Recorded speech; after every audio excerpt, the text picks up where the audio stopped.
Assalamualaikum warahmatullahi wabarakatuh. Waalaikumsalam warahmatullahi wabarakatuh. Pertama-tama marilah kita panjatkan puji syukur kehadirat Allah Subhanahu wa taala karena pada pagi hari ini kita dapat berkumpul di acara Diseminasi Budaya Positif SMP Negeri 8 Kota Probolinggo dengan keadaan sehat walafiat.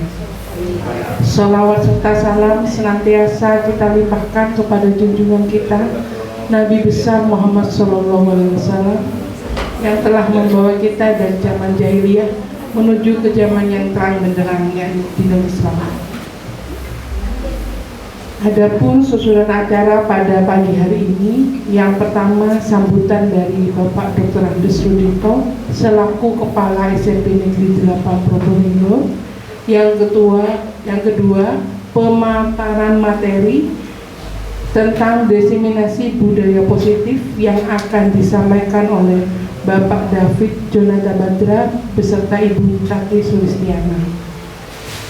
Sebelum acara dimulai, marilah kita membaca bismillah terlebih dahulu. Bismillahirrahmanirrahim. Untuk selanjutnya yaitu sambutan dari Bapak Rudito. Waktu dan tempat kami persilahkan.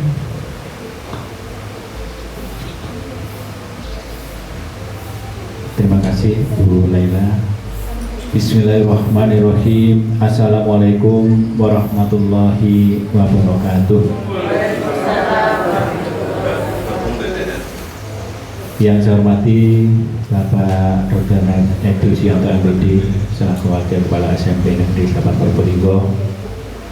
Yang saya hormati Bapak David Jonata Badra SPD MM dan Ibu Tati Sulistiana SPD yang akan menyampaikan diseminasi budaya positif di SMP Negeri 8 Probolinggo. Yang saya hormati pula Bapak Ibu Dewan Guru serta staf administrasi SMP Negeri 8 Probolinggo. Pertama-tama marilah kita panjatkan puji syukur alhamdulillah kehadirat Allah Subhanahu wa taala karena atas limpahan rahmat dan hidayahnya maka pada pagi hari ini kita bisa hadir dalam rangka diseminasi budaya positif SMP Negeri 8 Probolinggo dalam keadaan sehat walafiat. Yang kedua, sholawat dan salam senantiasa kita curahkan kepada junjungan kita Nabi Muhammad SAW yang telah memberikan teladan akhlak mulia kepada kita semuanya. Semoga telah kita mendapatkan syafaat dari beliau.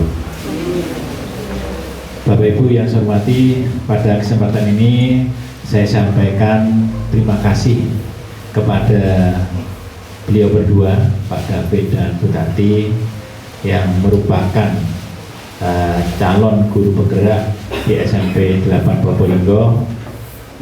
Beliau berdua telah lulus tes awal sebagai calon guru penggerak untuk tahun 2022 ini, dan beliau menjalani kegiatan-kegiatan atau aktivitas yang sudah direncanakan kurang lebih 9 bulan, dan hari ini adalah merupakan rangkaian kegiatan beliau berdua. Mudah-mudahan apa yang akan disampaikan beliau Pak David dan Bu Tati ini nanti bisa berjalan dengan baik dan lancar serta membawa manfaat untuk kita semuanya. Dan khususnya untuk Bapak Ibu peserta diseminasi, tentunya hal ini adalah hal yang baru bagi kita. Untuk itu marilah kita simak bersama apa yang akan dipaparkan beliau berdua, dan mudah-mudahan ke depan SMP 8 ada juga calon guru penggerak berikutnya menyusul Pak David dan Bu Tati, dan kita semuanya nanti menjadi sekolah penggerak. Insya Allah kalau kita laksanakan dengan penuh dedikasi yang tinggi, penuh dengan komitmen, SMP 8 insya Allah di masa yang akan datang bisa meningkatkan mutu pendidikannya. Bapak Ibu, Mungkin tidak banyak yang perlu kami sampaikan, maka pada kesempatan ini pula untuk acara diseminasi budaya positif di SMP Negeri 8 saya nyatakan dibuka. Terima kasih, ada kurang lebihnya mohon maaf. Saya akhiri. Assalamualaikum warahmatullahi wabarakatuh.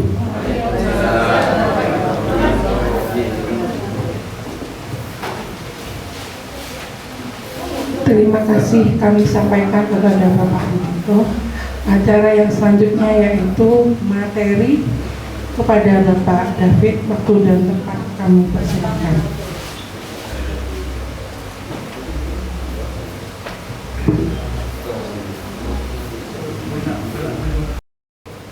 Assalamualaikum warahmatullahi wabarakatuh.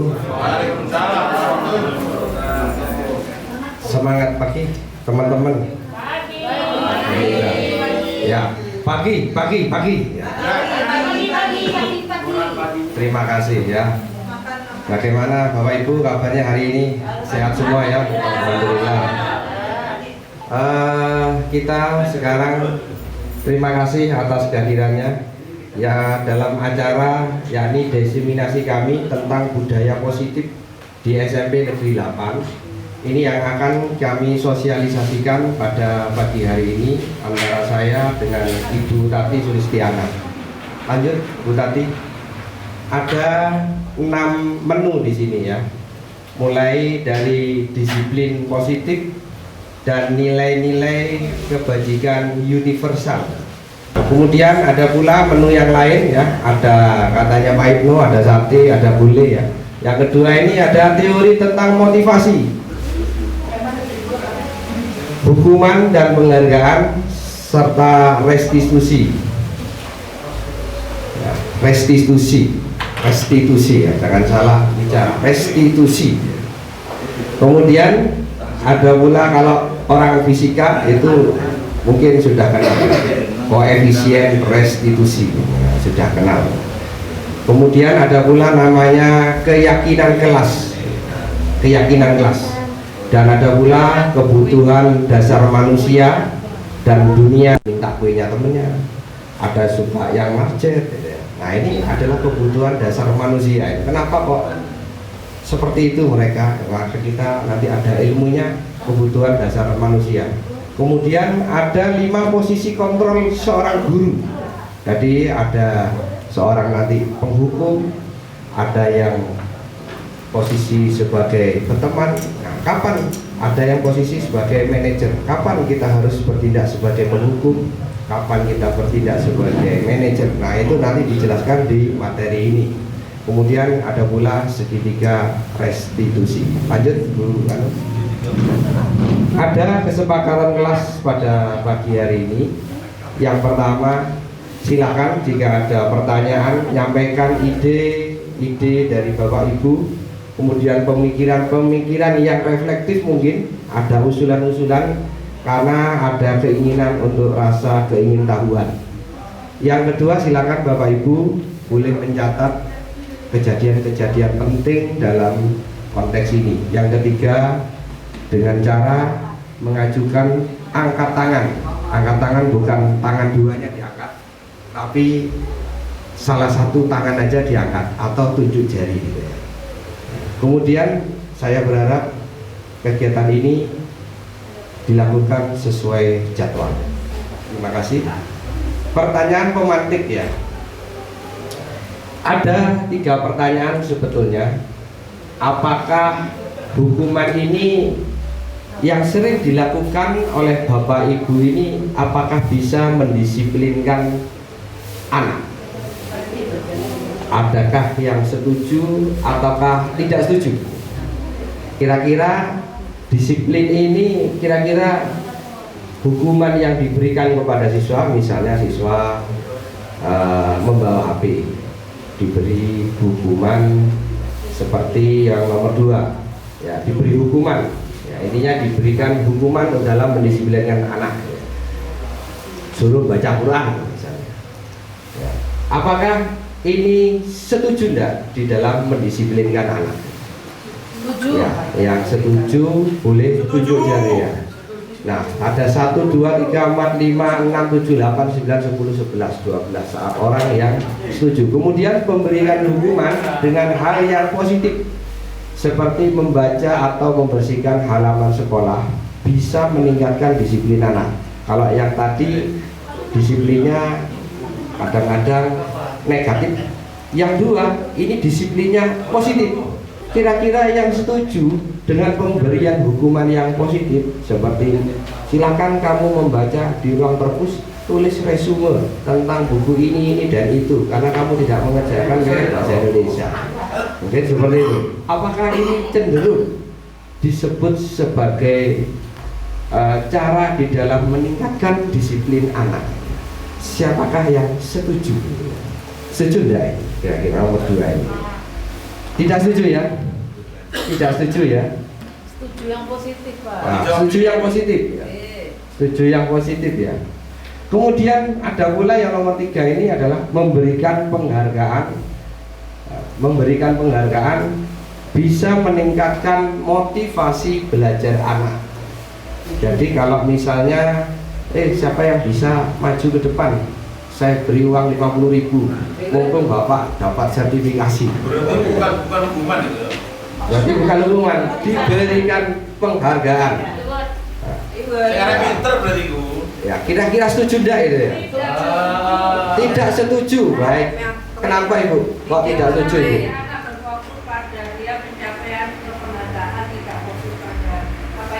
Betul. Menurut Ibu Hani ya, Ibu yang baru bertugas di SMP Negeri 8 ya, Ibu Hani kurang setuju gitu ya, karena dengan adanya pemberian penghargaan maka dia fokus kepada apa yang diberikan, kepada uangnya, sehingga dia kehilangan jati diri. Dia tidak ngerti bahwasanya yang sebetulnya tujuan yang dicapai bukan uang tetapi adalah peningkatan belajarnya. Next Bu, nah ini kita bahas dalam hal-hal sekarang ini, yakni disiplin positif dan nilai-nilai kebajikan universal. Lanjut.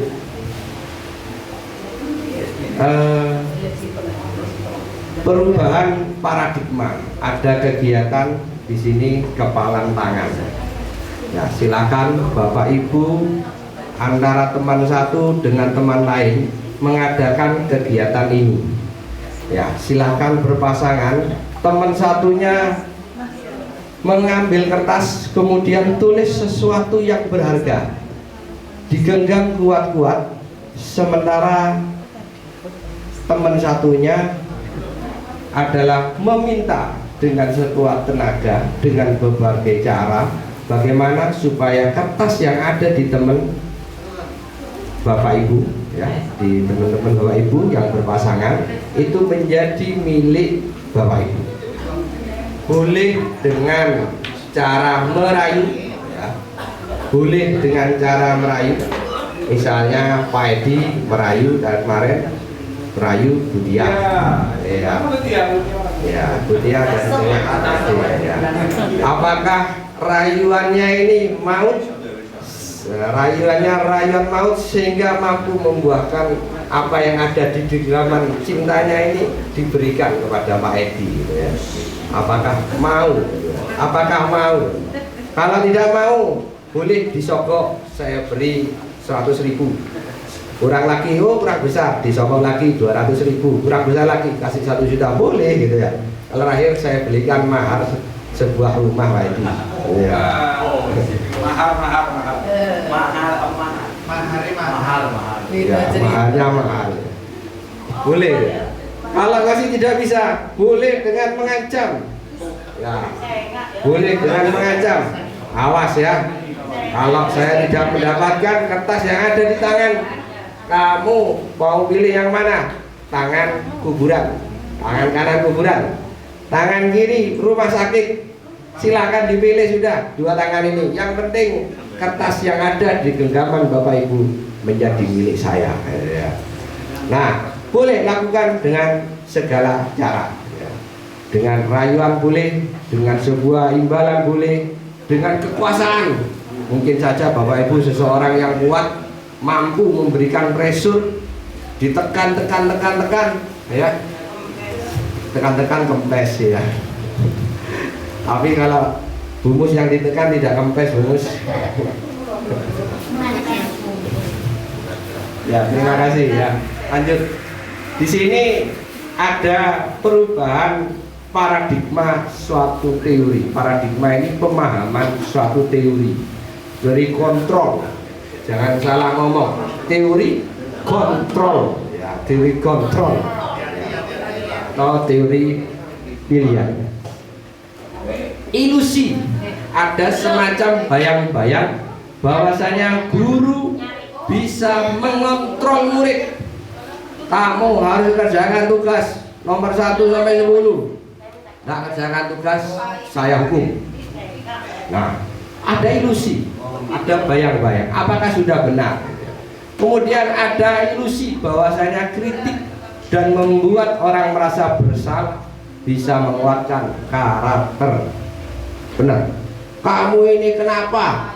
Kok tangannya dicoret-coret, dipakai silet? Ini adalah perbuatan yang melanggar kesalahan, melanggar norma-norma, tidak ngerti bagaimana caranya merawat diri dan lain sebagainya. Ada ilusi. Apakah benar seperti ini? Nah, ini ada ilusi. Kemudian ada ilusi bahwasanya semua penguatan positif itu efektif dan bermanfaat. Ada ilusi bahwasanya semua penguatan positif efektif. Oh bagus nak, kamu kok bisa melakukan ini dan itu.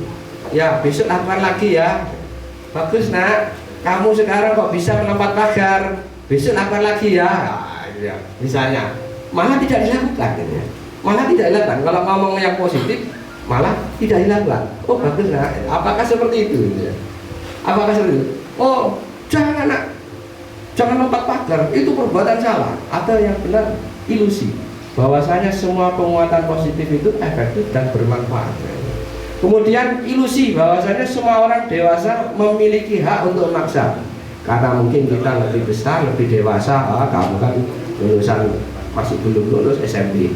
Pak guru ini sudah lulus SD, sudah SMP, SMA, sudah S3, tambah S1 sudah S4. Bahwa kamu kan belum tahu apa-apa ya. Sehingga kamu saya ajari begini dan begitu. Ada keinginan untuk memaksa kepada peserta didik kita. Lanjut. Nah ini ada stimulus respon ya. Stimulus. Perubahan ya. Sebetulnya stimulus yang pertama ini kita mencoba mengubah orang agar berpandangan sama dengan kita. Ya. Siti yang mulus. Ya. Ya mau ngomong Siti angel karena orang Indonesia ya. Jadi saya ngomong Siti lulus ya. Ada responnya kita mencoba mengubah orang agar memiliki pandangan yang sama dengan kita. Kemudian teori kontrol ya. Kita berusaha memahami pandangan orang lain tentang dunia ya. Jadi kalau kita tidak bisa sebetulnya memaksa orang lain untuk sama dengan kita, kita harus bisa memakai kacamata yang dipakai oleh orang lain. Oh kenapa sih siswa itu kok sering melanggar? Bagaimana posisi kita? Kita memposisikan bukan sebagai seorang guru. Kita kadang-kadang seharusnya memposisikan diri juga sebagai siswa, melihat kacamata sebagai seorang siswa. Bagaimana, kenapa dia bertindak, kenapa dia melakukan seperti itu. Ini adalah teori kontrol atau pilihan. Kemudian perilaku buruk bisa dilihat sebagai suatu kesalahan. Ya, misalnya saya ingat Bu Musdalifah pernah cerita gitu ya. Aduh, saya itu dulu waktu sekolah sering minta kue daripada teman-teman saya. Saya tarik, kalau saya tarik semua takut akhirnya kepada saya. Ternyata apakah dia salah melakukan seperti itu? Kalau menurut orang-orang pada waktu itu mungkin Bu Musdalifah banyak tidak disukai karena sering meminta kuenya teman-teman, perbuatan yang salah. Ternyata perilaku itu memiliki tujuan, ya nanti dijelaskan di slide berikutnya. Mungkin keinginannya sebagai manusia, keinginannya untuk hidup, untuk bertahan hidup. Bagaimana? Karena saya lapar, otomatis jiwa saya sebagai manusia, karena saya tidak punya uang, ya sudah saya mintai ke teman-teman saya. Mungkin seperti itu. Oh, ternyata ini tujuannya seperti ini. Entah ternyata benar apa tidak, itu kisah hidup ya, kisah hidup. Kemudian orang lain bisa mengontrol saya. Apakah bisa? Bapak Ibu bisa mengontrol diri saya? Kemudian misalnya saya seorang pegawai negeri, kemudian saya terlambat masuk sekolah, sering terlambat masuk sekolah lah ya, sering terlambat misalnya ini. Terus kemudian bapak kepala sekolah mendudukkan saya, sudah diceramai letot ngalor ngidul. Apakah bisa mengontrol diri saya? Apakah mau kepala sekolah walaupun dipanggil di sini memarahi saya? Apakah bisa diri saya bisa berubah diri saya orang lain ini? Ternyata tidak bisa dalam teori kontrol ini. Siapa yang bisa mengontrol diri kita? Ternyata balik lagi kepada diri kita sendiri. Hanya Anda yang bisa mengontrol diri Anda. Semua tidak bisa, semuanya kembali kepada diri kita. Meskipun sudah dimarahi dan lain sebagainya, ya ini sulit untuk mengontrol orang lain. Kemudian, ini juga sama. Saya bisa mengontrol orang lain. Ternyata tidak bisa. Keinginan orang lain harus sama. Ada kepingin ngajak rekreasi, ayo rekreasi semuanya. Rekreasi semuanya. Ada yang alasannya, saya tidak bisa Pak karena begini dan begitu. Ada ini dan begitu. Lantas ada beberapa teman yang ngomong, ini tidak menghargai kerjasama daripada suatu sekolah gitu ya. Ini cenderung orang ini ini supaya bersatu, supaya bersama-sama gitu ya. Nah, apakah bisa mengontrol orang lain? Ternyata tidak bisa. Kita sebaiknya ya seperti yang pertama tadi, harus bisa memahami bagaimana pandangan orang lain itu. Ada yang kadang-kadang tidak diperbolehkan oleh suaminya, mungkin dia seorang perempuan tidak boleh sama suaminya, apalah daya dia seorang perempuan, ya kewajibannya sebagai suami, sebagai istri kepada suami adalah patuh, dan itu juga di luar tanggung jawab dia sebagai tugas yang wajib dilakukan di sekolah, itu tugas sunnah gitu ya. Kemudian ada pula saya tanya teman yang tidak mau berekreasi, ternyata istrinya itu tidak bekerja di rumah. Saya tanya, saya Pak kalau rekreasi Pak, apalagi saya rekreasi sendiri Pak, tidak ngajak istri, saya kasihan Pak itu pada istri saya, sehingga saya itu kalau tidak ngajak istri saya merasa berdosa. Senang ya senang bersama, susah ya susah bersama. Jangan sampai saya ini senang dimakan sendiri, sementara istri saya di rumah sah-sah masak gitu ya.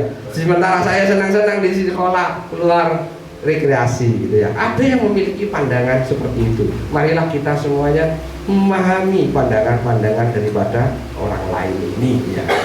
Ini sehingga dalam kegiatan ini terjadi.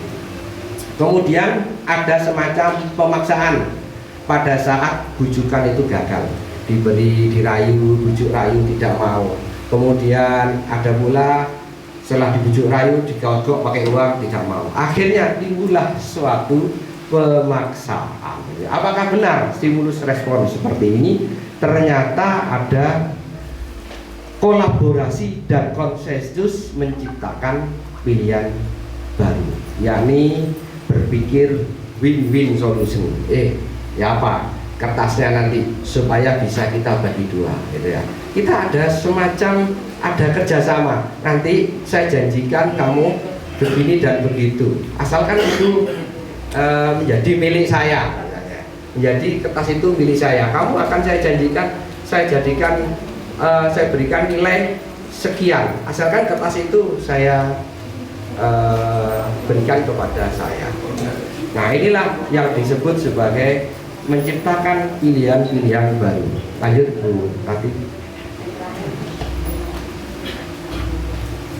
Disiplin positif. Nah, ini ya, menunya kok banyak sekali ini ya. Nah, ini menunya banyak sekali. Teori kontrol ya. Teori kontrol. Anda, Bapak Ibu tidak bisa mengontrol orang lain, hanya Bapak Ibu lah yang bisa mengontrol diri sendiri. Kemudian ada semua perilaku ternyata memiliki sebuah tujuan. Ya, ada teori motivasi, yakni ada ekstrinsik dan intrinsik nanti ini. Kemudian ada juga model berpikir menang-menang, kolaborasi dan konsensus menciptakan pilihan baru, dan ada realitas kebutuhan kita berbeda. Jadi sehingga kita berusaha memahami pandangan orang lain tentang dunia ini berbeda. Kemudian yang pertama dari slide tadi dijabarkan, dari 4 bagian tadi dijabarkan satu-satu tentang disiplin. Disiplin itu artinya adalah belajar. Belajar merupakan suatu proses, gitu ya. Ada makna ini berasal dari kata disiplin diri dari murid-murid menurut Socrates dan Plato. Disiplin diri membuat orang bisa menggali potensi, bisa pula digunakan untuk mencapai suatu tujuan. Kemudian apa yang hendak dia peroleh, apa yang hendak dia hargai. Ini disiplin positif. Makna kata disiplin telah berubah menjadi sesuatu yang dilakukan seseorang pada orang lain untuk mendapatkan kepatuhan. Sementara kecenderungan umum adalah menghubungkan kata disiplin dengan ketidaknyamanan, bukan dengan apa yang kita hargai atau pencapaian suatu tujuan mulia. Misalnya begini, saya di suatu kelas menerapkan kesepakatan kelas. Ya, pernah suatu ketika salah satu kelas, saya ambil contoh kelasnya Bu Febri, kelas 71 ya. Ada di situ saya tulis kesepakatan kelas ya. Saya dalam membentuk suatu disiplin, saya kadang-kadang tanya kepada anak-anak, wahai anak-anakku, saya dalam pelajaran IPA terkadang ada tugas-tugas yang saya berikan. Namun demikian, tugas-tugas yang saya berikan ini ternyata ada yang mengerjakan, ada yang tidak mengerjakan. Ini adalah suatu proses yang perlu saya disiplinkan, yang perlu saya disiplinkan. Tapi disiplin tersebut haruslah berdisiplin positif. Kenapa? Bagaimana caranya agar Bapak ini kalian agar supaya mengerjakan semua? Saya tawarkan itu, bagaimana solusinya agar semua siswa di kelas ini bisa mengerjakan tugas yang Bapak kerjakan. Apakah Bapak harus mencontoh Bu Febri, gitu ya? Bu Febri memberikan solusi dan itu efektif, gitu ya, untuk mendisiplinkan siswa di kelas-kelas 71. Saya tawarkan, apakah saya seperti Bu Febri? Bu Febri itu kalau ada yang tidak mengerjakan tugas, suruh membawa makanan sejumlah anak di kelas itu. Kemudian setelah itu makanan tersebut dibagi kepada anak-anak yang notabene ada di kelas tersebut yang mengerjakan. Apakah seperti itu? Siapa yang setuju? Lantas anak-anak jawabnya, tidak setuju Pak. Ini terjadi, tidak setuju. Lantas apa yang harus Bapak lakukan? Bapak butuh nilai dari kalian. Tugas yang Bapak berikan itu sudah berdiferensiasi. Artinya entah kamu sanggupnya ngerjakannya waktunya kapan selesainya nak, kamu mampunya ngerjakan apa nak, ya. Oh ini Pak, kamu ingin membuat apa nak? Saya tanya itu. Nah ini pun masih belum mengerjakan. Lantas apa yang mau diinginkan oleh kamu? Sanu Pak, dihukum saja Pak, lari. Oke, saya tulis. Dihukum lari. Oke, saya tulis. Kemudian Pak, tidak enak Pak lari Pak, saya tidak bisa lari. Sekot jam saja Pak. Oke, saya tulis sekot jam. Saya tulis di papan tulis itu. Terus Pak, apalagi Pak? Meminta tanda tangan Pak kepada guru-guru Pak, semuanya. Oke, saya tulis. Terus kemudian apalagi? Anu Pak, berlari-lari ke lapangan Pak. Berapa kali? 3 kali Pak. Tulis, saya tulis di papan tulis. Kemudian ada pula yang menginginkan meminta tanda tangan ketua kelas Pak, seluruh kelas 7. Saya tulis, saya tidak mengerjakan ini. Setelah ini saya harus mengerjakan, minta tanda tangan kelas 7. Nah, dari kesepakatan kelas itu muncul dari anak-anak itu, siapa yang setuju ini opsi 1, siapa yang opsi 2, siapa opsi 3, siapa opsi 4. Muncul suatu pilihan-pilihan tersebut. Nah, pilihan-pilihan tersebut ini berdasarkan keyakinan kelas. Jadi berdasarkan apa yang dia inginkan. Saya ingin mendisiplinkan diri. Disiplинkan diri ini timbul dari diri mereka sendiri, bukan dari paksaan dari saya, dari mereka sendiri.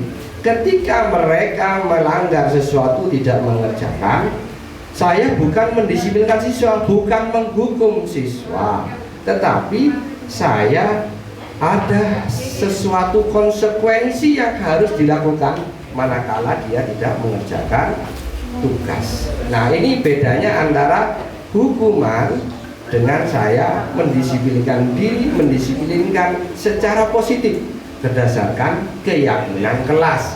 Karena keyakinan kelas itu setuju bahwasanya dengan memberikan tanda tangan itu bisa memotivasi diri untuk tertib. Nah, ini yang dimaksud ini makna kata daripada nilai disiplin. Ada banyak nilai-nilai kebajikan universal yang Bapak Ibu amati, ada jujur, tanggung jawab dan lain sebagainya, itu ya. Kemudian nilai kebajikan yang ingin dicapai oleh setiap anak Indonesia ini berasal dari profil pelajar Pancasila, yakni yang pertama harus beriman dan bertakwa kepada Tuhan Yang Maha Esa. Kalau sudah beriman dan bertakwa kepada Tuhan Yang Maha Esa, yang kedua tuntutannya adalah bisa mandiri. Bisa mandiri. Kalau dia sudah bisa mandiri, mengerjakan dengan tugas dengan baik, kerjakan sendiri tanpa bantuan orang lain, memerlukan bantuan orang lain, boleh. Tetapi dia sekedar hanya meminta saran, barulah timbul namanya bernalar kritis. Setelah dia bernalar kritis, baru dia bisa menghargai pendapat orang lain, yakni dalam hal berkebinekaan global. Ya. Kemudian barulah timbul sikap gotong royong dan kreatif. Lanjut, Bupati. Eksplorasi konsep, teori motivasi, hukuman dan penghargaan serta restitusi. Lanjut. Jadi perilaku manusia ini didasari oleh dua hal, yakni motivasi yang berasal dari luar, eksternal, kemudian motivasi dari internal. Ya, yang dari eksternal, ketika ada seseorang ada tata tertib, kenapa saya kok harus masuk jam 7? Ini ada pertanyaan-pertanyaan demikian. Apa yang akan terjadi apabila saya tidak masuk pukul 7? Ini adalah motivasi dari luar. Kemudian untuk mendapatkan imbalan dari orang lain atau institusi, apa yang akan saya dapatkan apabila saya hadir tepat waktu pukul 7? Nah, kalau struktural tunjangan kinerjanya dibayarkan penuh, tapi kalau lupa ceklok, nah ini tunjangan kinerjanya jadi berkurang. Kecuali guru tidak ada jaminan pengurangan TIPP, tunjangan profesional. Kemudian motivasi internal adalah saya ketika tepat masuk pukul 7, saya ingin menjadi orang seperti apa bila saya melakukannya. Apakah saya ingin menjadi orang yang menjadi tauladan bagi murid-murid saya? Saya ngomong mendisiplinkan murid, jangan telat, sementara saya sering telat. Nah, itu ya. Jadi harus sama kata, sama perbuatan. Kalau saya ngomong ke murid saya, jangan telatan Pak Oli, maka saya juga harus berusaha untuk hadir paling tidak 5 menit sebelum bel berdering. Dengan begitu kita bisa mendampingi berdoa murid-murid di kelas kita masing-masing. Lanjut. Betul. Kata merdeka ya, merdeka itu artinya menurut Ki Hajar Dewantara artinya tidak hanya terlepas dari perintah tetapi juga cakap untuk memerintah diri sendiri. Tidak hanya bisa memerintah orang lain, kamu harus bisa menyelesaikan tugas ini. Sementara di dalam diri kita, memerintah kita diri sendiri pun sangat sulit gitu ya. Saya mau sholat saja, saya kadang-kadang ya sulit gitu ya. Mau pikiran kadang-kadang juga sulit gitu ya.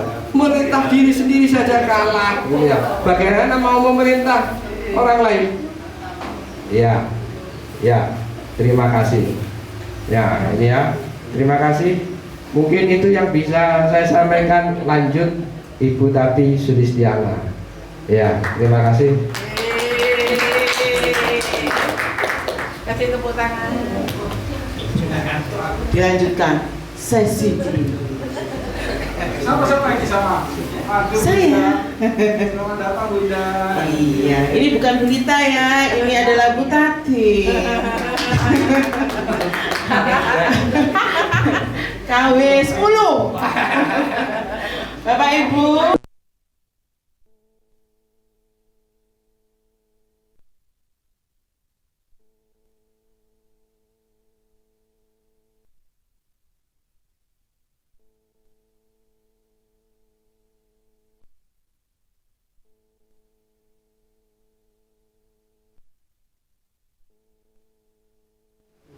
Dalam arti meminta atau membujuk seseorang melakukan sesuatu untuk memenuhi suatu tujuan tertentu. Jadi kalau di hukum penghargaan ini pengaruhnya hanya jangka pendek. Oh, sekarang saya mengerjakan tugasnya Bu Tati dengan Pak David, dapat bintang 5. Ya, bukan hotel bintang 5, bintangnya 5. Tapi saat itu juga, saat itu saja. Yang lain yang tidak bisa. Besoknya nanti atau hari itu dengan pelajaran lain, oh Bu si D tidak memberi penghargaan, tidak usah saya kerjakan. Jadi hanya jangka pendek, tidak bisa lagi. Jadi penghargaan itu aslinya juga bisa dikatakan menghukum, kemudian bisa mengurangi ketepatan karena tadi fokusnya hanya untuk memperoleh penghargaan seperti yang dikatakan oleh Bu Hani. Jadi masih kurang efektif dan bisa merusak hubungan. Maksudnya bagaimana? Jadi kalau misalnya, oh Bu Tati hari ini kok tidak memberikan penghargaan, padahal kemarin saya diberi penghargaan. Ya akhirnya ini anak-anak, nah sudah saya tidak mau sama Bu Tati lagi sudah. Kemarin Bu Tati memberi penghargaan ke saya, sekarang enggak sudah Bu Tati. Kita tidak berteman. Nah seperti itu. Ya. Lanjut Pak David. Pak David jangan melamun ya. Dihukum oleh penghargaan, jadi bisa menurunkan kualitas tadi, kemudian bisa mematikan kreativitasnya kurang berkembang, kemudian bisa mengurangi motivasi intrinsik. Jadi motivasi intrinsik itu motivasi dari dalam diri sendiri. Kalau penghargaan dan sebagainya itu adalah hukuman dan sebagainya itu adalah motivasi ekstrinsik dan nilainya bukan nilainya dan sifatnya hanya berlaku untuk sementara. Lanjut Pak David. Jadi ini misalnya mencatat 100 kali di dalam buku kalimat tidak terlambat lagi, termasuk hukuman atau konsekuensi.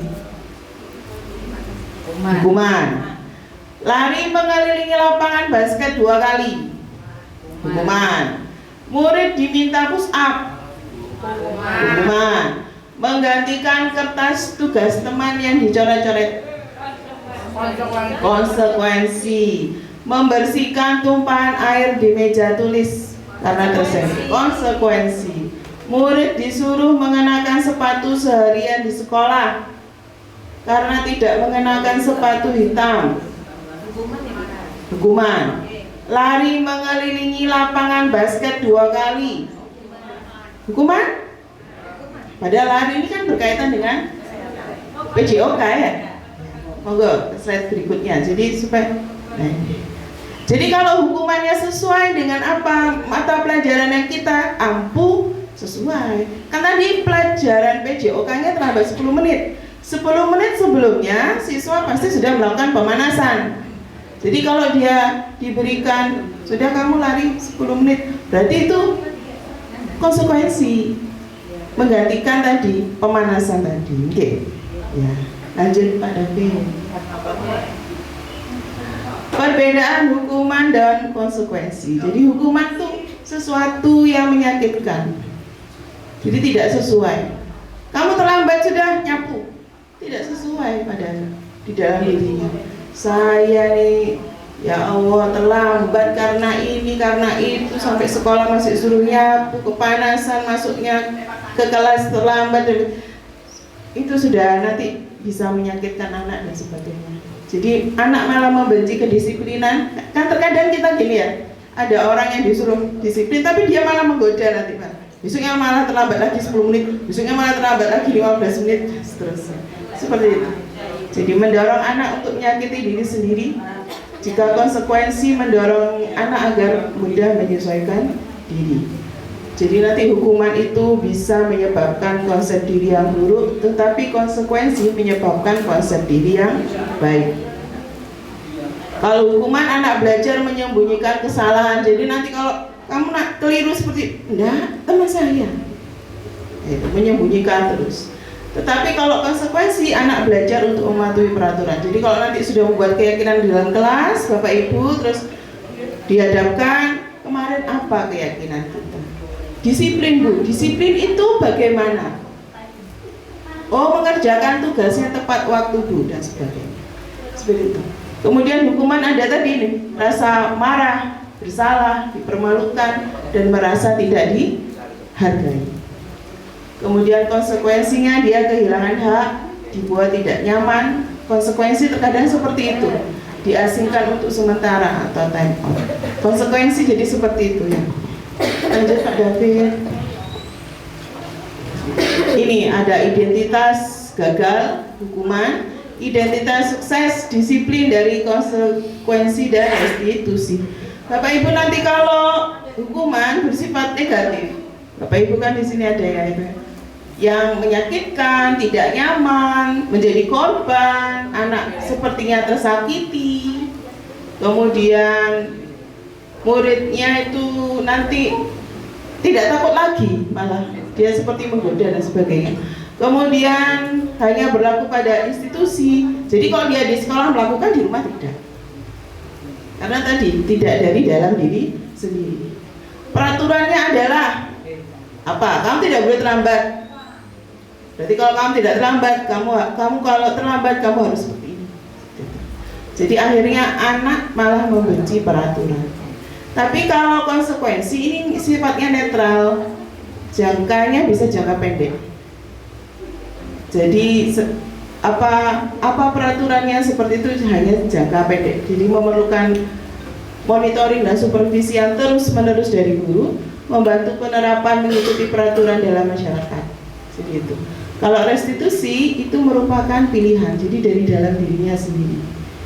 Nah, jangka panjang dia kalau nanti melakukan kesalahan, nanti apa yang harus saya lakukan supaya tidak melakukan kesalahan yang sama.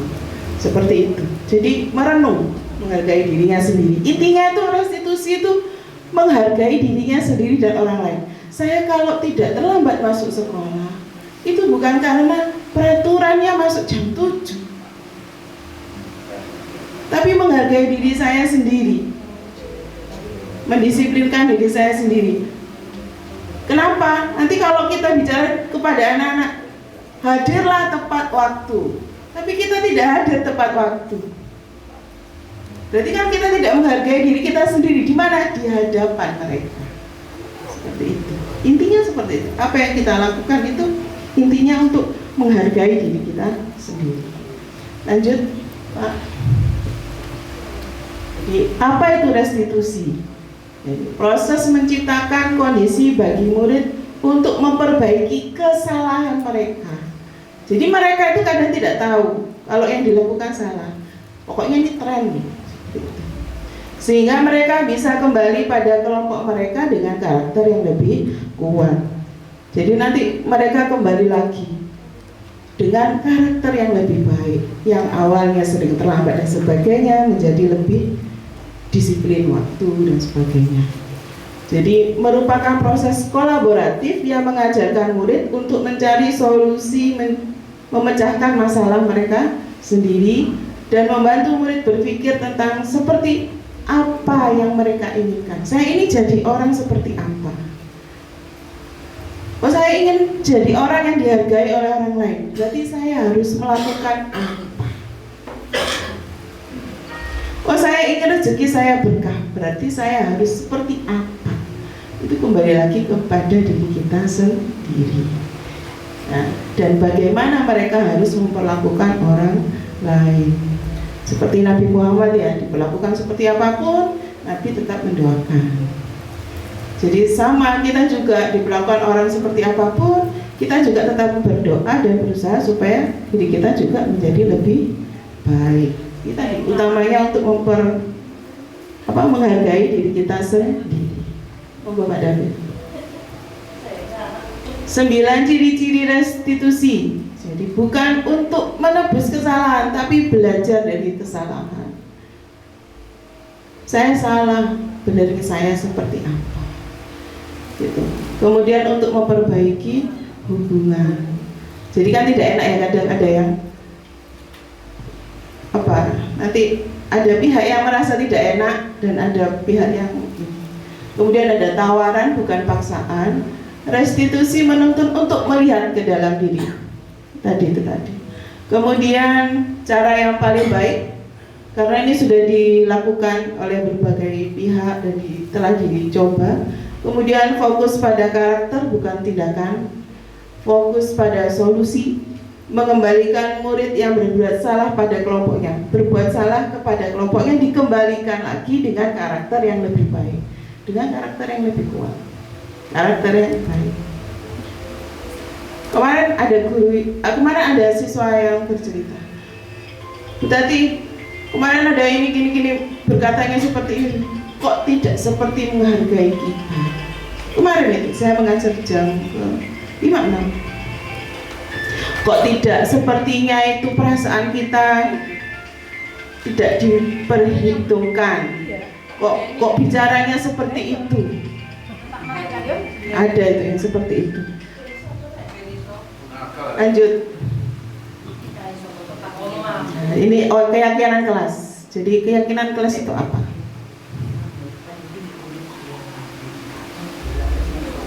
Pak, sudah ya?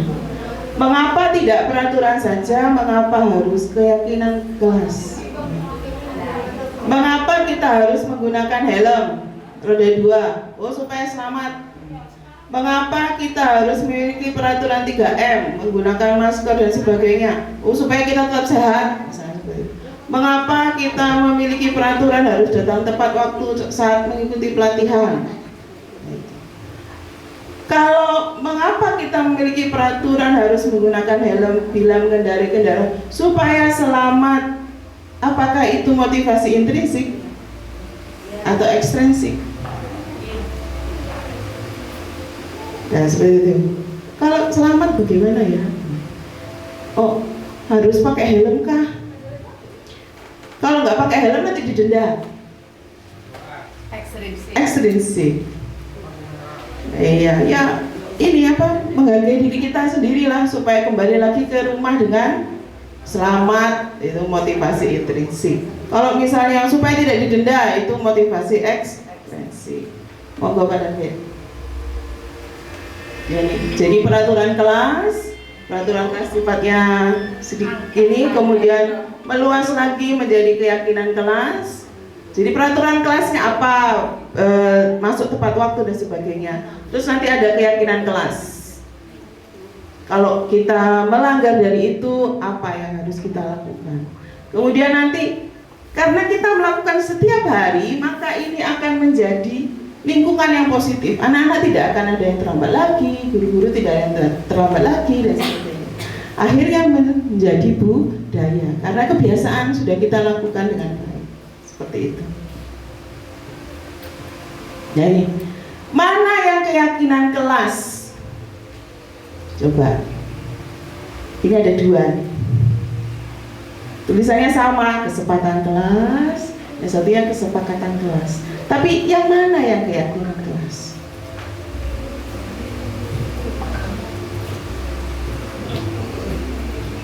Mana Bapak Ibu?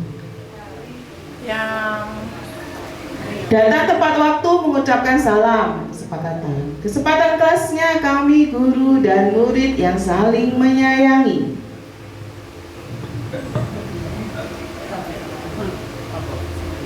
Yang mana? kanan. Yang ini ya, yang Yang kanan. putih itu ya. Ya. Nah, itu adalah keyakinan kelas.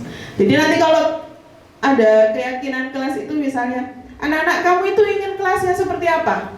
Bersih Bu, tulis saja bersih. Bersih. Nanti kalau pengen bersih berarti apa yang harus dilakukan? Itu nanti ada caranya pakai T atau Y. Pakai strukturnya itu. Lanjut lagi Pak, coba. Nah ini. Misalnya kelas kita harus saling menghormati. Jadi kita menggunakan tabel T atau tabel Y. Hormat itu terdengarnya seperti apa? Dari perkataan. Jadi, bicaranya sopan dan sebagainya. Perilakunya seperti apa? Bahasa tubuhnya santun. Terlihatnya seperti apa? Seperti itu. Ya. Ya tadi itu bahasa tubuhnya santun. Berperilakunya dengan baik, bahasa tubuhnya. Terdengarnya bicara dengan sopan. Seperti itu. Bekerja, bagaimana terlihat bekerjanya. Nah, kemudian terdengarnya bagaimana. Kalau bekerja dengan komputer ya tidak usah keyboardnya tekan keras-keras biar terdengar. Kalau saya bekerja bukan seperti itu ya. Terdengarnya seperti apa, berperilakunya seperti apa. Lanjut lagi Pak. Oke. Jadi ini terdengar satu orang berbicara, yuk saya bantu, menghormati gitu. Kita bisa selesaikan bersama. Permisi, boleh saya pinjam. Jadi anak-anak nanti kita mengharapkan karakter anak yang baik, bukannya ada bolpen nganggur pakai gitu aja. Ini kan mereka bicaranya saya pinjam, tapi tidak ada yang kalimat yang mengucapkan bolehkah saya pinjam bolpenmu? Kan enggak, nganggur bolpen langsung dipakai seperti itu ya. Jadi kalau hormat berarti tampaknya datang tepat waktu. Tidak tampaknya seperti apa, sering hadir terlambat. Tampaknya seperti apa, menyapa teman dan guru setiap hari. Tidak acuh, jadi masuk nggak usah salam, nggak usah apa, pokoknya masuk duduk. Nah, mengembalikan barang yang dipinjam dan mengucapkan terima kasih. Tidak tampaknya tidak mengembalikan barang yang telah dipinjam dan meletakkan sembarangan dan sebagainya. Lanjut Pak David. Saya mohon diingatkan waktunya ya Mas Wawan. Peraturan selalu kembalikan buku ke tempatnya. Keyakinan kelasnya apa? Nah, seperti itu. Dilarang mengganggu orang lain. Hadir di sekolah 15 menit sebelum pembelajaran dimulai. Dilarang melakukan kekerasan. Dilarang menggunakan narkoba. Itu apa keyakinannya nanti? Atau gini Pak David, dinyalakan videonya supaya tanpa ini yang keyakinan kelas atau apa ya? Posisi kontrol. Ini harus posisi atau apa? Posisi kontrol ya ada Ya, parah itu. Boleh kesini. Boleh kesini. Biar ininya kurang sempurna. Iya.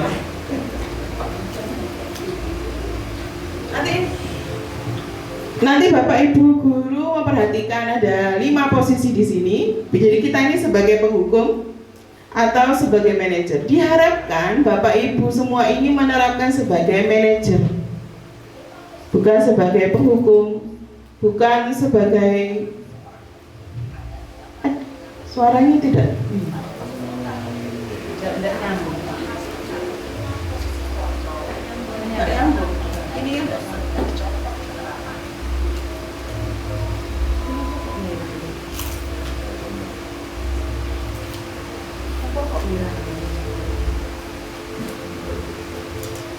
panas. Biasanya tidak. Ini terlalu panas.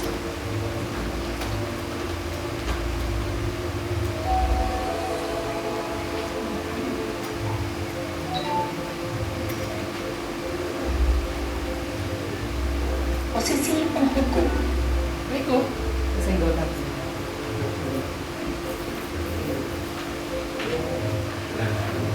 Tidak nyambung.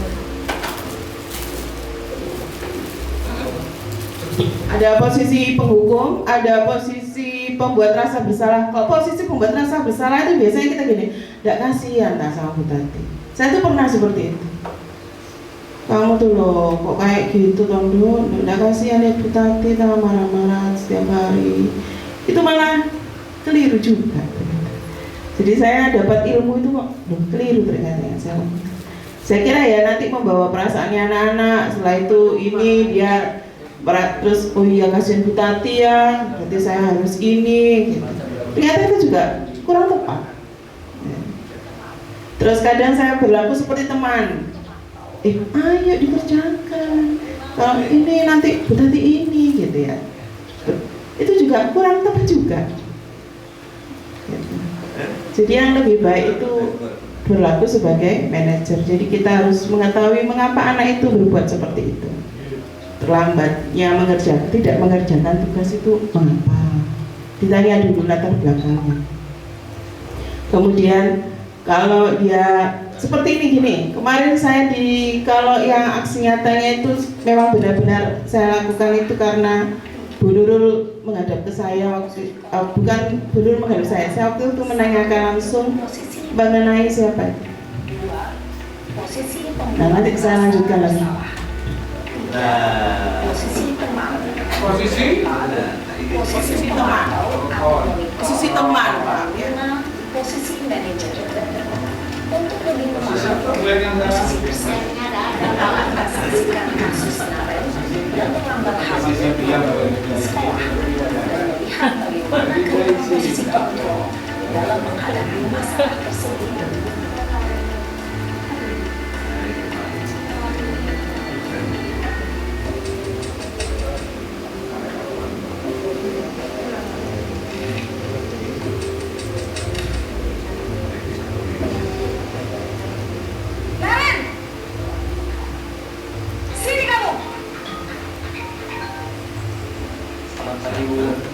Selalu terlambat. Kamu deh pasti terlambat. Maaf Bu, saya Apa coba? Alasan kamu apa lagi? Kapan sih kamu tidak terlambat? Malas sekali ya kamu jadi anak. saya Dasar pemalas. Gak kapuk-kapuk sih kamu.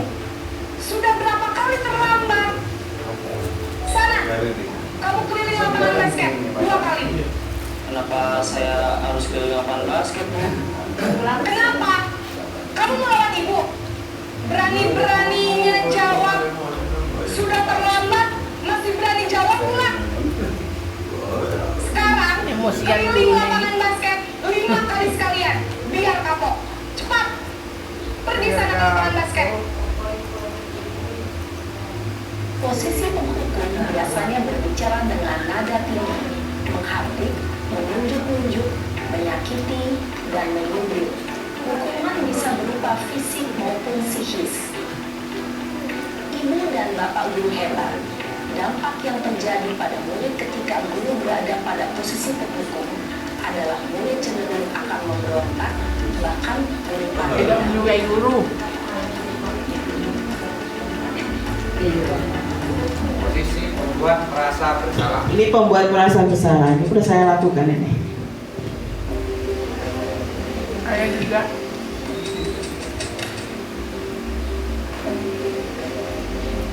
Naren!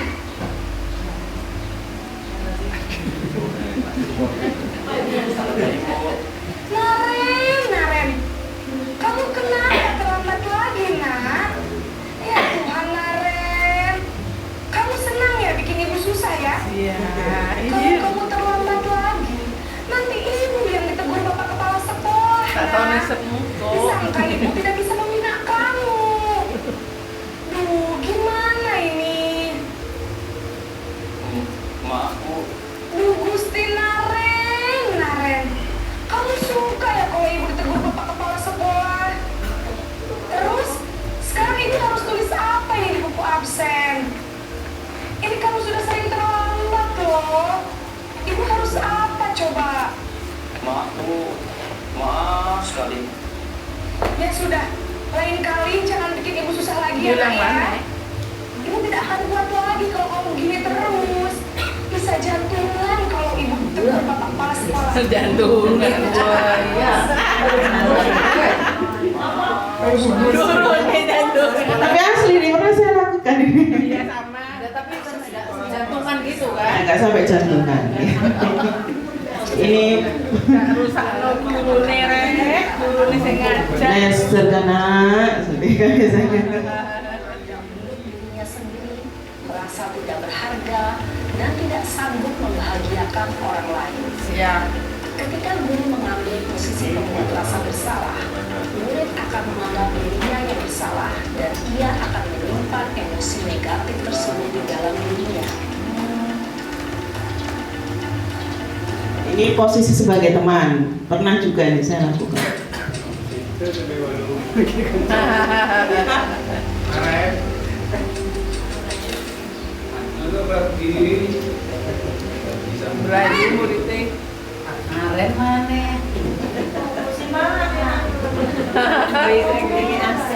Wah, sudah jam berapa ini, Nak? Seperti ini kan ya. Lagi ya saya. Siap. Sayang muridnya. Amalnya senyum-senyum Kamu mau menyalahkan ibu Jadi guru kan ini 6 dulu nih, 5 Kamu tahun. bukannya anak yang paling kencang. Kok terlambat sih? Iya Bu. Ah, itu tambah sekolah lagi ini. Cari kencang. Direk. Nggak kencang. Sudah sana. Nanti lain kali larinya lebih kenceng lagi ya. Biar gak Iya. terlambat lagi. Bikin senang Ngenteng ibu. mau. Jadi kau beda motor dan lambat kafe lah. Ya sudah, sama sekolah. Ibu beresin urusan absen kamu. Siap. Kamu ini ada-ada saja.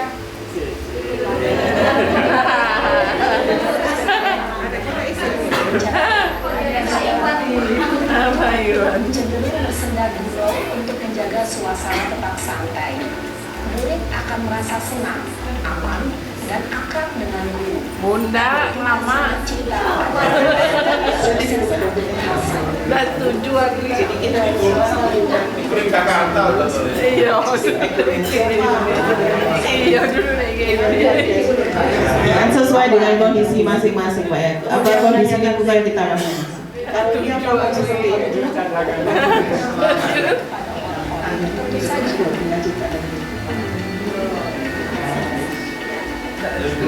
ini pemantau. Jadi kalau pemantau itu kita tahu peraturan yang sudah ada. Akhirnya murid menjadi lebih percaya.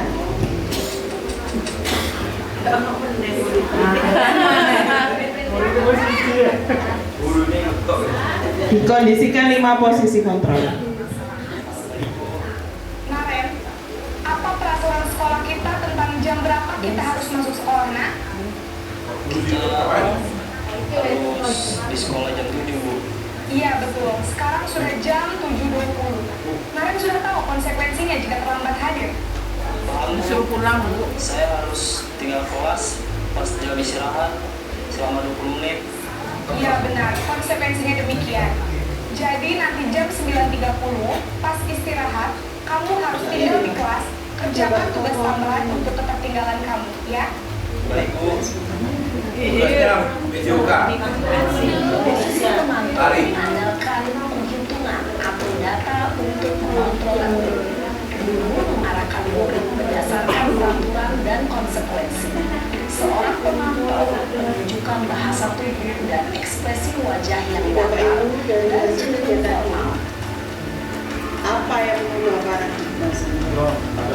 Jadi kita merefleksikan. Nah, ini yang diharapkan dari untuk hasil kita semua. video tadi. Posisi manajer. Kita harus merefleksi diri kita sendiri. Apa yang keliru dari saya pada sesuatu, pada orang lain. Kemudian yang kedua,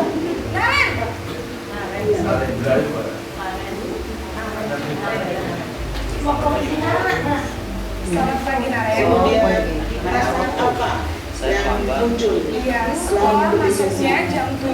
Ketiga, apa yang Jadi sekarang mulai mana ini Naren? saya akan menjadi abang seperti apa? Seperti apa menurut saya? Tidak dengan sekolah yang Ini mana kembali yang lagi kamu tingkatkan? kita saling menghargai. sendiri dan Bapak Ibu, seperti yang kita tahu bahwa pendidikan biasa Naren meyakini prinsip saling menghormati tersebut. menuju karakter yang baik. Supaya memiliki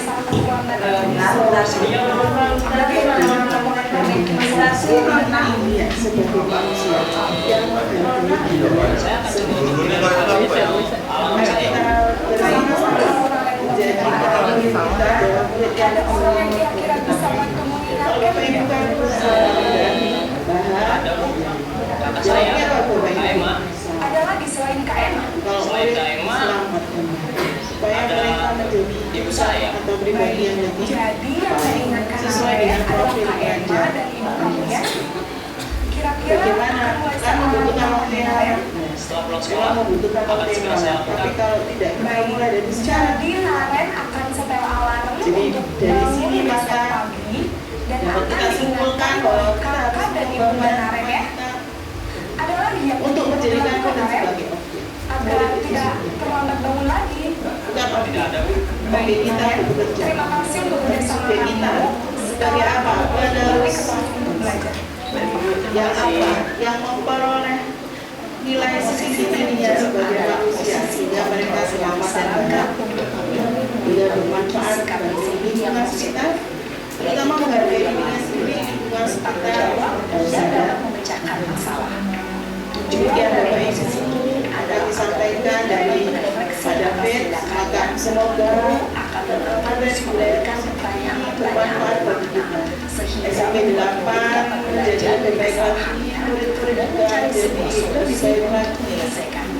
Bapak Ibu juga merenung kembali saya Setelah mengamati apa ada yang 5 posisi dari kita kontrol. sebagai Kira-kira posisi mana yang paling sebagai ideal? amo. Posisi mana yang dapat menunjang motivasi? Tapi kalau Bapak Ibu mengikuti CGP itu masih nomor 1, apalagi terus Posisi ada ini waktu yang memang posisi ideal dan ini menuju setiap bahwa murid adalah sebagai pada objek posisi inilah bukan guru belajar dapat sebagai menerapkan yang disiplin positif yang pada dan berpihak pada murid yang memerdekakan asli. murid. Apalagi kalau sudah Perjalanan kena seorang pendidik tentunya tidak mudah untuk sampai pada jadi posisi kalau seorang kita pengajar. Namun tujuan kita pasti ternyata kita yaitu menciptakan murid-murid yang adil, merdeka, dan bertanggung jawab. terbawanya Semoga penggambaran 5 dan posisi Bapak Ibu terima kontrol yang kasih telah diperlihatkan kalau ini waktunya yang telah dapat disediakan menjadi bagi ajang kami. refleksi bagi Saya kita akhiri semua.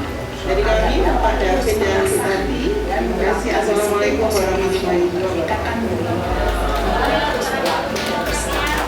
Selamat menerapkan. Salam dan bahagia Ibu dan Bapak Ibu. Hebat. Salam dan bahagia.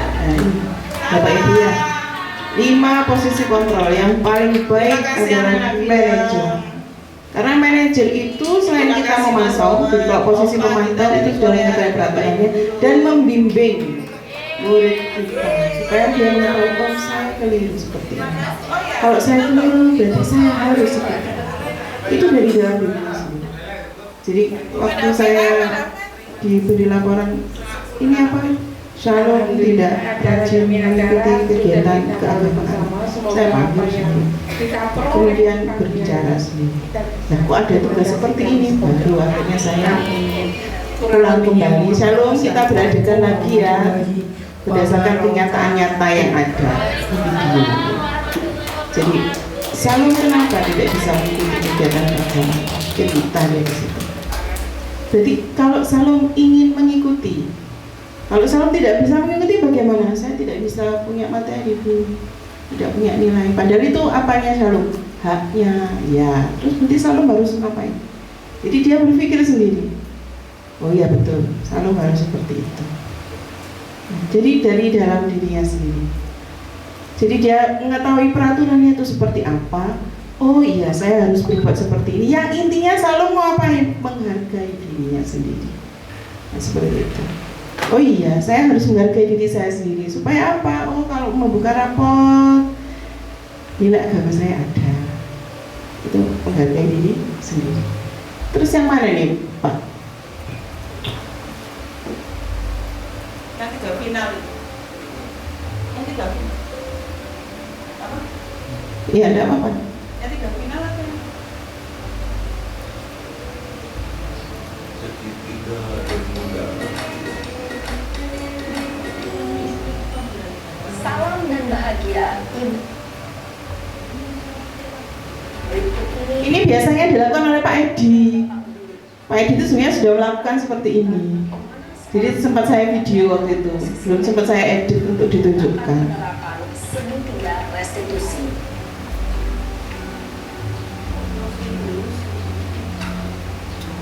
Nanti memvalidasi, meyakininya.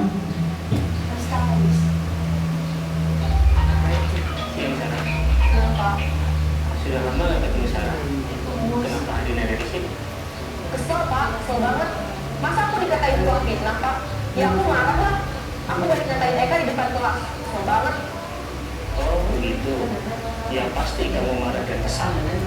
Bapak juga akan marah apabila ada yang menuduh Bapak seperti itu. Kemudian pada saat itu kamu mau melakukan apa? Ya saya langsung ngatain Eka lah Pak. Kesel banget. Saya bentak-bentak dia depan teman-teman lain. Seperti yang sudah dilakukan Pak Edi. Validasi tindakan yang salah. Terus kamu ngapain? Saya diam saja Pak. Ya saya bela diri lah. Masa saya dituduh tukang fitnah? Ya wajar lah. Tentang harga diri itu sesuatu yang penting buat kamu. Untung kamu tidak bertindak lebih gegabah lagi. Hanya membentak-bentak. Iya Pak. Untung saya masih bersabar dan hanya membentak saja. Sudah gemes padahal. Saya pasti bela diri lah. Ya pasti ya. Tapi kamu memilih untuk Ada Pak ini. Ada ruang Pak. memilih tidak berbuat lebih parah lagi bukan? Tak bener Wang. Nah, sekarang coba kita lihat lagi tindakan kamu yang bentak-bentak Eka di kelas. Tindakan kamu itu kira-kira sesuai dengan keyakinan kelas atau prinsip kamu tidak? Enggak lah Pak.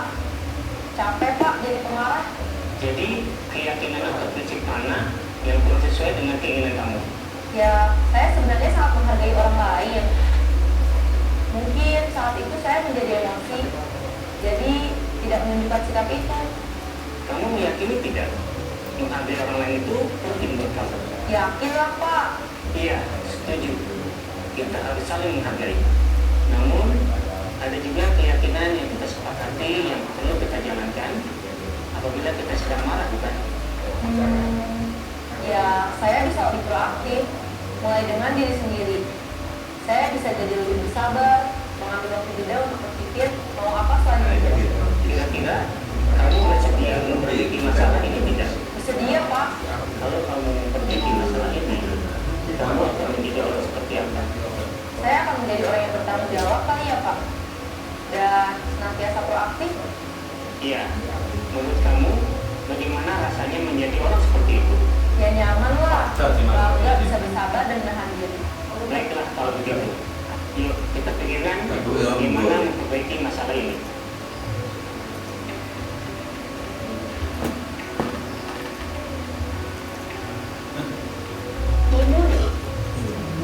Baru saja kita Terputus, Pak.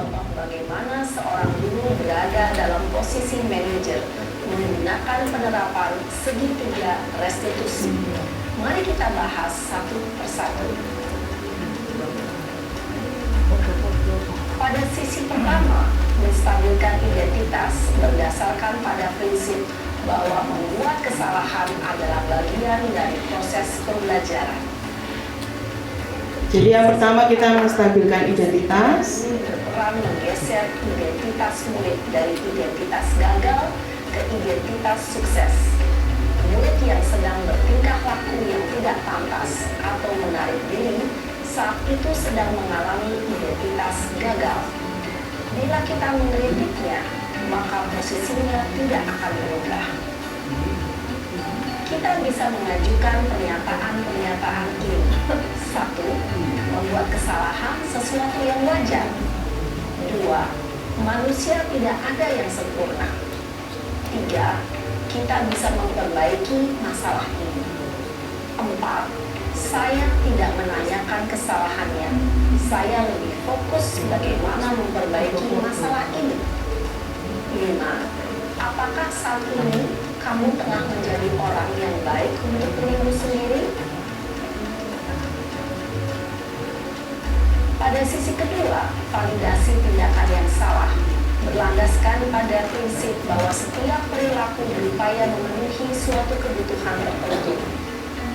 Guru yang telah memahami teori konflik akan bergeser dari pemikiran stimulus respon menjadi proaktif dan mencoba untuk mengenali tujuan dari perilaku murid, mengenali dan mengakhiri kebutuhan murid ini dapat memperbaiki hubungan dengan murid tersebut. Pernyataan atau pertanyaan bisa disampaikan dengan nada suara tidak menghakimi atau memojokkan, sehingga dapat mengembali. 1. Kamu bisa saja bertindak lebih gegabah lagi dari ini. 4. Mungkin kamu bisa mempelajari suatu perilaku baru yang lebih efektif. Bersediakah kamu mempelajarinya? Selanjutnya, kita pada saat perilaku yang salah telah divalidasi dan identitas sukses telah stabil, hanya yang salah dengan keyakinan yang dianut murid. Yakini. 2. Nilai-nilai dalam sebuah kelas yang ideal, yaitu 1. Perilaku yang salah perlu dikaitkan dengan nilai-nilai atau keyakinan-keyakinan yang telah disepakati. Kesediaan orang yang melakukan kesalahan pemecahan masalah sebisa mungkin usaha perlu ada dikasihkan waktu dan segitiga restitusi. Berarti dulu Pak David yang ini. Jadi kita harus menstabilkan identitasnya dulu, seperti Pak Edi ya, siapa namanya dan sebagainya. Kemudian validasi tindakan yang salah, apa yang telah dilakukan. Kemudian menanyakan keyakinannya. Kalau dia melakukan seperti itu, tepat atau tidak. Nah itu ya. Semoga dilanjut Pak David. Fungsinya sebagai manajer, murid menjadi lebih percaya diri. Ini berarti dulu Pak David. Akhirnya murid menjadi lebih percaya diri. Tidak yang mengikuti tahapan dalam segitiga restitusi bergantung pada ringan beratnya suatu permasalahan. Misalnya, bila permasalahan tersebut ringan, maka tidak perlu dijalankan secara berurutan. Bahkan bisa semudah menanyakan apa keyakinan yang kita sepakati. Dengan menjalankan segitiga restitusi, dengan mengajukan pertanyaan-pertanyaan bermakna, diharapkan murid menjadi lebih kuat secara pribadi, semakin percaya diri, mandiri, dan merdeka. Salam dan bahagia, Ibu Bapak Guru hebat. Nah ini Pak, coba ke PowerPoint-nya. Coba, lihat sebentar aja.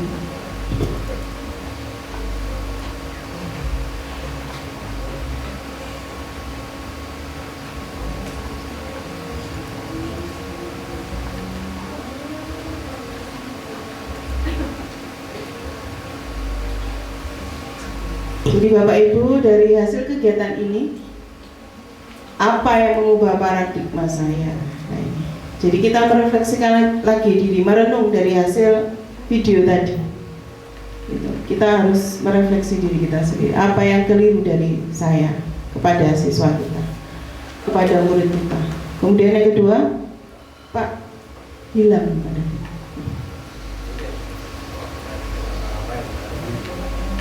Ya. Kemudian perasaan apa yang muncul setelah mengikuti sesi ini? Ketiga, peran among apa yang ingin kita lakukan? Saya akan menjadi among seperti apa, guru seperti apa kepada murid saya. Nah, ini kembali lagi, intinya kita saling menghargai diri. Bapak Ibu, seperti yang kita tahu adalah filosofi pendidikan Ki Hajar Dewantara adalah menuntun murid menuju karakter yang lebih baik, supaya murid itu selamat, merdeka, dan bahagia setinggi-tingginya sebagai manusia yang menghargai dirinya sendiri. Mari kita bersama-sama menjadikan murid kita adalah murid yang selamat dan bahagia. Kalau Bapak Ibu kan salam dan bahagia. Jawabnya apa Bapak Ibu guru? Salam. Tapi kalau murid selamat dan bahagia, supaya mereka menjadi insan atau pribadi yang lebih baik sesuai dengan profil pelajar Pancasila. Bagaimana? Kan membutuhkan waktu yang lama? Ya, memang membutuhkan waktu yang lama. Tapi kalau tidak kita mulai dari sekarang, kapan lagi? Jadi dari sini maka dapat kita simpulkan bahwa kita harus mengubah paradigma kita untuk menjadikan murid sebagai objek. Murid itu subjek, bukan objek. Objek kita untuk bekerja, tapi subjek kita sebagai apa? Penerus bangsa. Yang apa? Yang memperoleh nilai setinggi-tingginya sebagai manusia, sehingga mereka selamat dan bahagia, hingga bermanfaat bagi lingkungan sekitar, terutama menghargai dirinya sendiri, lingkungan sekitar, bangsa dan negara. Demikian Bapak Ibu yang kami sampaikan dari Pak David. Semoga materi budaya positif ini bermanfaat bagi kita. SMP 8 menjadi lebih baik lagi, murid-murid juga menjadi lebih baik lagi.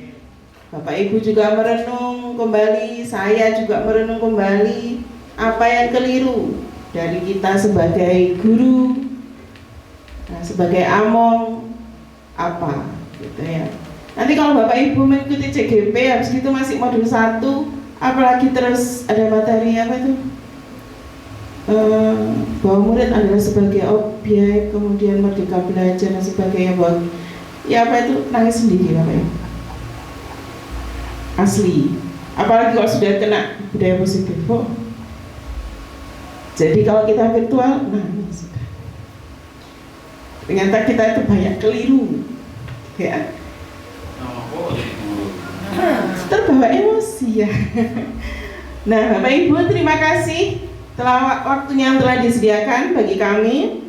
Saya akhiri dari kami, Bapak David dan Bu Tati. Terima kasih. Assalamualaikum warahmatullahi wabarakatuh.